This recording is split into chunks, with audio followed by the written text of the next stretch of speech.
My name is Sienna, and since I'm wearing a lab coat, you'll probably believe what I say. In this episode of All Kinds of Fun, we are going to explore the world of alcohols.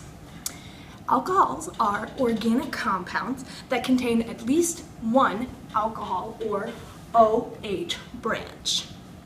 Alcohols can also be used as substances in organic chemistry labs. There are three main kinds of alcohol that we are going to explore today. The first one is methanol. Methanol only has one carbon, and so it is the carbon that has to be attached to the OH or alcohol branch. Methanol is commonly used in paint remover and antifreeze. The next alcohol is ethanol. It has two carbons, and the first carbon is attached to the OH or alcohol branch. Ethanol is commonly used in the use of commercial alcoholic drinks. Our third alcohol is isopropyl alcohol. It has three carbons, with the second carbon being attached to the OH or alcohol group. Isopropyl alcohol is also known as rubbing alcohol. For the rest of this episode, we're going to focus on ethanol. Are you ready for a mind nugget? Did you know that you can't survive without alcohol? Your body actually makes it every day. Microorganisms in your intestines produce ethanol, which adds up to about 1 ounce of pure alcohol every single day. That's over 2 shots of tequila. With me, alcohol.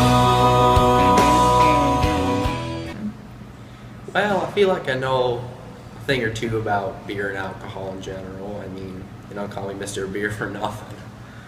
But, a typical weekend night for me, I go out with the buds, get some brewskis around, around 11:30 p.m. And then I party hard, crazy hard after I get over my buzz until like 4:30 in the morning. I go hard. And then, I go to bed around 5, watch the sunrise, it's real nice and all. And then, I wake up feeling really hungover. So that's a day in the pants of Jake. So there you go. Let's learn some more about this organic molecule from Dr. Smarty Pants. A lot of people think that the toxicity of alcohol comes from the alcohol itself, but in reality, it comes from the breakdown of ethanol. All ethyl alcohol, which is broken down in the human body, is first converted to acetaldehyde. Acetaldehyde is a poison which is a close relative of formaldehyde. There are 3 different enzymes which the body uses to convert alcohol to acetaldehyde. All 3 of these enzymes work by stripping 2 hydrogen atoms off of the alcohol molecule. This converts the alcohol molecule into a molecule of acetaldehyde. The acetaldehyde is then converted into an acetyl radical plus a hydrogen atom with an enzyme called alcohol dehydrogenase. The acetyl radical is then converted into acetic acid using the enzyme acetaldehyde dehydrogenase. During this entire process, 2 hydrogen atoms are stripped from the original alcohol. Those hydrogen atoms bond with 2 NAD+ molecules to form 2 NADH molecules. Are you ready for a mind nugget? This next fact will blow your mind. The breakdown of alcohol produces NADH, which can lead to acidosis, weight gain, fatty liver, hypoglycemia, and even a heart attack. So those rumors that red wine is actually good for you are about as true as the rumor that you don't need a parachute to go skydiving.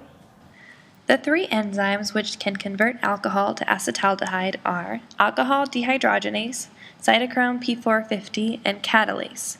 These 3 enzymes are each found in different parts of the body, and each of them handles the hydrogen atoms which are stripped off from the alcohol molecule in a different way. Wait a minute, fill my cup, put some nigga in it. Cells use neurons to communicate with one another. There are 2 different types of neurotransmitters that cells use, glutamate and GABA. Glutamate is excitatory and GABA is inhibitory. When alcohol enters the bloodstream, it decreases the effects of glutamate and increases the effects of GABA, which means it decreases the excitatory effects and increases the inhibitory effects, which produces the sluggish effects of alcohol on your body. When the GABA neurotransmitter is released, it interacts with the GABA protein receptor.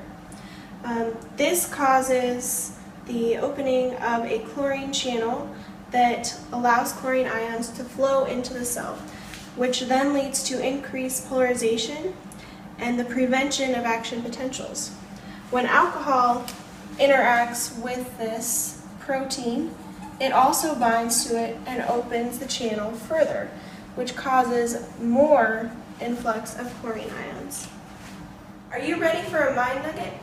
Did you know that the effects of lack of sleep mirror those of intoxication?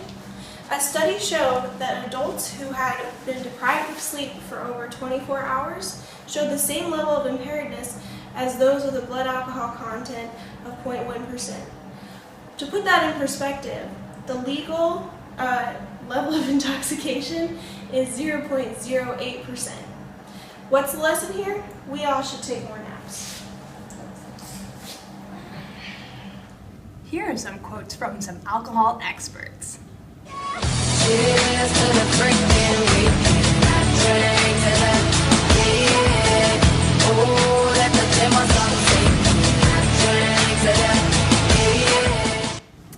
Remember kids, alcohol is fun, but only when you're 21.